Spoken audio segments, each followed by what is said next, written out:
Эми министр энергетика болуп, былтыркы жылдан бери ушул маселени көтөрүп калып 700 киловатт болгонуна 5-6 жылдан бери 700 киловатт болуп келатса, мен аны кантип билбейин. Мен ошол жерден 100 деп айтып алдым. Бул жерден мен туура эмес мындайча айтып алганымды өзүм мойнума алып атам. Анткени мен 100 киловаттка чейин 1 сом деп, 1 сом, анан канча киловаттка чейин десе 100 деп айттым. Ал 700 киловаттка чейин, дагы бир жолу кайталап кетем, 700 киловатт. Мына жылыга тариф көтөрүлүү убакта биз же парламентский шайлоого, же президент шайлоого кабылып калабыз да ошо менен.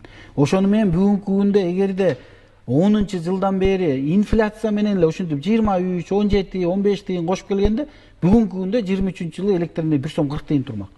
А биз азыр 1 сомго эле 23 тиынга эле көтөрүп атабыз. Дагы бир жолу ушул эфирден пайдаланып, министр, ошо энергетиканын министри, мен айтып кетейин, урматтуу эл журтум, 1-майдан баштап электр энергиянын баасы 700 киловаттка чейин 1 сом болот. Дагы бир жолу кайталайын, 700 киловаттка чейин 1 сом болот. 700 киловаттан ашкандан кийин мурда 2 сом 16 тиын болчу, ошол эле баа кала берди. Болду. А биздин жанагы мындайча тоолуу районунда жашап аткандарга мындайча айтканда чектөө жок болчу, ал кала берди. Ошол 1 сомдон эле төлөй берет. Чектөө жок.